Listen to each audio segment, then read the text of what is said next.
Bonsoir à tous, bienvenue à ce journal. À la présentation Lydie Alexandre, réalisation Michel Timothée, rédaction Joël Fanfan. Au sommaire de cette édition, des organisations sociopolitiques l'avaient annoncé. Jean-Charles Moïse le confirme ce jeudi en conférence de presse à la capitale. La manifestation annoncée pour le 18 novembre à Port-au-Prince aura pour destination devant les locaux de l'ambassade américaine à Tabar. Cette journée de mobilisation marquera le début de l'assaut final pour obtenir le départ du président Jovenel Moïse. Suivez ce reportage de Jean-Paul Lundi. Dans le cadre de ça, nous venons parler avec nous là pour parler qui télévisé sur l'activité 18 novembre. Peuple haïtien, 18 novembre, n'importe qui côté nous y est, levez camper. 18 novembre ça, son 18 novembre spécial qui pourra porter nous à une victoire politique pour nous dire non à ingérence, pour nous dire non à tout le monde qui prend le pays en otage. Et ça fait, nous croyons que c'est important pour nous dire tout le monde, 17 novembre, excusez-moi, au Cap Haïtien, nous allons commencer dans le point Samari, nous allons faire ville Cap Haïtien, pour nous avertir dans le monument. Et pendant tout l'après-midi, dans 17 ans, pour qu'il y ait une activité politique dans la ville Cap Haïtien. Les 18 encore, mobilisation dans la ville Cap Haïtien, son décision, peuple qu'elle va prendre, peuple dans va prendre pour mobiliser. Les 17, il y a un peu de monde, camarades dans l'Ouest, qui pourra le rendre au Cap Haïtien. Et nous disons félicitations. Moun ka ouvert boyo attend yo. Les 18 par une grosse manifestation qui pourrait le faire dans la capitale là. Avant de parler de manifestation ça, faut me féliciter ouvriers yo. Nous féliciter étudiants yo. Malgré frappé au fort, faut me féliciter moun qui dans ghetto yo. Faut me féliciter classe moyenne qui a souffert. Organisation de base qui ont même pas conférence, nous avons des conférences là, qui prennent décision, qui prennent aller direct devant l'ambassade américaine. Félicitations pour nous. M'appréciez nous pour ça. Parce que c'est nous-mêmes qui pour pousser le mouvement pour permettre ici à sortir en salle là aujourd'hui. Nous fiers aujourd'hui. Le fait que ce n'est pas l'idée politique traditionnelle qui lance ce mouvement devant l'ambassade là. Mais c'est jeunes, c'est étudiants, c'est gens qui relèvent vanipier dans le ghetto, dans le quartier populaire. C'est eux qui prennent des décisions. C'est les gens qui sont sur les réseaux sociaux qui prennent responsabilité. Parce qu'ils comprennent ce qu'on fait là. Qui dit qu'ils vont manifester devant l'ambassade américaine. Tendez bien, papa haïtien. Manifestation ça, pour qu'il y ait plusieurs têtes. A bon parti qui sorti champ de masse, gen groupe qui sorti dans troisième non, gen moun tout qui sorti dans l'autre zone qui pour rejoindre nous sous champ de masse, dans place Papa de Saline, dans troisième non comme dit doit un rassemblement et nous allons prendre Ricapra, nous allons prendre la Lu, nous allons prendre Nazon, nous allons prendre route aéroport, nous allons prendre tout le monde m'a égaté, Simon Pelé, gagné la Saline, qui parle gagner un gros rassemblement avant Maniflan. Parti, moun a rassemblé là. Pont Rouge, moun parle rassembler là. Waf Jérémy, Delmadé, parle rassemblement pal. Côté que parle monter venir rejoindre nous dans Carrefour aéroport. Carrefour payant, Bel Air, Solino, parle rejoindre nous, ou bien sous Nazon, ou bien dans place Papa de Saline. Canapé vert, Carrefour Feuille, Carrefour, tout le monde ça pour le genou sur place Papa de Saline. Pétionville pour descendre dans Carrefour aéroport. Cité Soleil pour le gagner Sanrele, rassemblement vers déplacer. Yo pour venir genou 3 mai et moun Kade, moun Delma 33, Solino, place Caso, Gérald Bataille, yo tout pour réunir dans Carrefour Gérald Bataille là. Carrefour Fléau, avant Carrefour Rita, yo tout Yo pral gen prêt des rassemblements dans le cadre de gros manifestations ça. Et puis, le ministère de la Justice dit partir en guerre contre les bandits, tolérance zéro à l'égard des auteurs de l'insécurité et du kidnapping en particulier. Selon Rockefeller Vincent, la police nationale a reçu des instructions pour traquer les malfrats. Rockefeller Vincent est au micro de Marc Gerson, Philistin. Messieurs les représentants du directeur général de la police nationale, je vous passe des instructions fermes et claires en vue d'adopter des mesures sévères à l'encontre de ces bandits qui constituent un cancer pour la bonne marche du pays en général. Je vous enjoins de prendre toutes les dispositions préventives et répressives nécessaires afin de les traquer jusqu'à leur dernier retranchement. Toutes les structures de sécurité du pays doivent être sur leurs pieds de guerre. À tous les commissaires du gouvernement chargés de mettre l'action publique en mouvement contre les contrevenants à la loi, je vous enjoins de rester en état de veille permanente. Je profite de cet instant solennel pour m'adresser au commissaire du gouvernement de la zone métropolitaine et à celui de Saint-Marc, à celui de Miragua, plus spécifiquement vu le nombre de cas de criminalité enregistrés au sein des juridictions placées sous leur contrôle. Un signal fort doit être envoyé à la population. Tolérance zéro contre les bandits. Zam pas métier. L'aucun zam nan men la mené ou dans prison ou bien dans cimetière. L'État pas si tirer aucun bandit.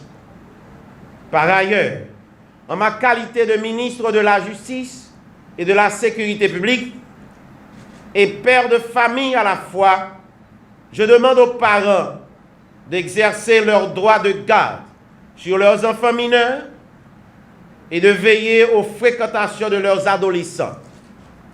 La famille, c'est la cellule de base de toute société. Donc, tant vaut la famille, tant vaut la société. Peuple là, calez genoux. Jéroué, bouche parlée. Si pas gain si tirez, pas bien volé. Aidez la police, fait travail li. Pas si tirer bandit, pas dans concordat avec bandit. Dénoncez au bail la police. Cela peut aider à sauver des vies. Et ce faisant, vous faites montre votre sens de bon citoyen. Mise à pied des magistrats, le ministère de la Justice désapprouve cette mesure du Conseil du pouvoir judiciaire. En ce qui a trait à la certification des juges, le CSPJ a péché dans la forme, indique le ministre Rockefeller Vincent qui qualifie cet acte de manipulation politique. Les précisions de Rockefeller Vincent au micro de Marc Gerson, Philistin. CSPJ pas gagné aucun droit à partir de une certification pour le capable de mettre magistrat dehors dans le système. Il a un droit, puis capable de soumettre la liste des magistrats certifiés et la liste des magistrats non certifiés par le biais du ministère de la Justice et de la Sécurité publique. En ce qui a trait à la Cour d'appel de Port-au-Prince, moi-même, j'étais commissaire du gouvernement au parquet pour la Cour d'appel de Port-au-Prince. Nous avons commencé à matérialiser tout ça que nous devons matérialiser pour que la Cour d'appel là ça que juge a réclamé, ça que la population a réclamé, la sécurité, pour nous être capables de conjuguer effort nous avec la police, le directeur général en particulier, pour que les magistrats soient capables de travailler dans la sérénité, dans la plus complète tranquillité lorsque ils prennent audience. M'a voyé un signal pour ces SPJ pour me dire que dans la justice, là, pas qu'à gagner, ça relève politique. Justice là, l'île là, parce que la population a souffert. Tout le monde qui est en prison, eh bien, c'est une série de détenus qui attendent jugement. C'est lorsque le jugement fait, il y a une peine qui baille, c'est là ça mon coupable. Pour clore l'actualité locale, lancement d'un atelier sur le mode de coopération intercommunale ce jeudi 12 novembre par le ministère de l'Intérieur et des collectivités territoriales. Cet atelier de 2 jours ambitionne de déboucher sur le plan de décentralisation une réforme institutionnelle des finances publiques au niveau local. Selon Odin Fils Bernadel, ce projet permettra aux communes d'aspirer à une autonomie financière. Ces propos ont été recueillis par Misuel Timothée. Le ministère, sous ma directive, s'est engagé sur 3 grands chantiers de réforme visant à renforcer durablement les collectivités territoriales et à accompagner le processus de décentralisation.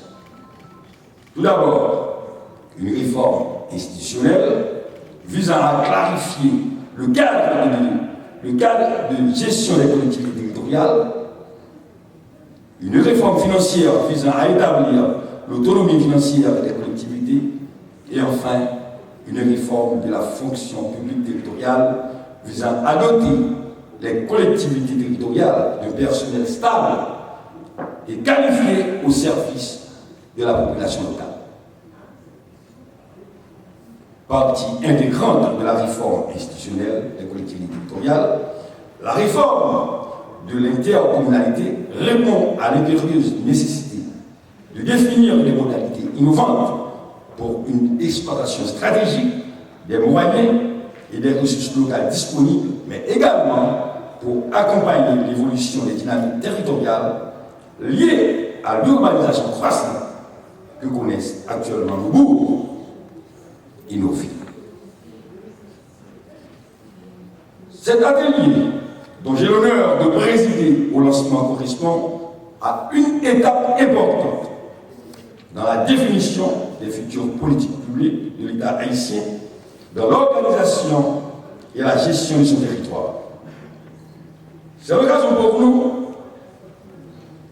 de revenir sur le chemin parcouru avec les initiatives de coopération intercommunale portées par nos collectivités territoriales, avec par exemple, l'intercommunalité pionnière de l'arrondissement de Saint-Michel de la Talaye, remontant à plus d'une quinzaine d'années, ou encore à celui de l'intercommunalité de la région des Palmes, créée à la suite du développement des terres de 2010. C'est également une occasion pour approfondir les programmes pilotes développés conjointement par le ministère et les collectivités territoriales à travers la mise en place des mécanismes d'assistance à la maîtrise d'ouvrage locale que sont les agences techniques locales départementales conçues après le passage de l'ouragan Mathieu au niveau de la péninsule Sud en 2016, suivant un modèle de coopération intercommunale.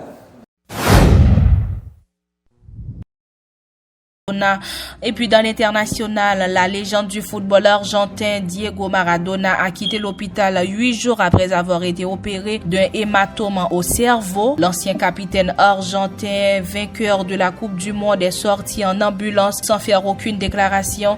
C'est son médecin personnel, le docteur Leopoldo Luque, qui a annoncé aux médias que Maradona a reçu le feu vert pour quitter la clinique Olivos de Buenos Aires. L'ambulance a été suivie par un convoi d'automobiles de supporters alors que des dizaines d'entre eux étaient restés des jours entiers devant la clinique pour le soutenir. Diego Maradona, 60 ans aujourd'hui, devrait poursuivre sa convalescence dans une maison à Tigre, à 30 km au nord de Buenos Aires, près du domicile de sa fille Giannina, une des 5 enfants reconnus par l'ancien joueur. C'est la fin de ce journal. Merci de l'avoir suivi. À la prochaine.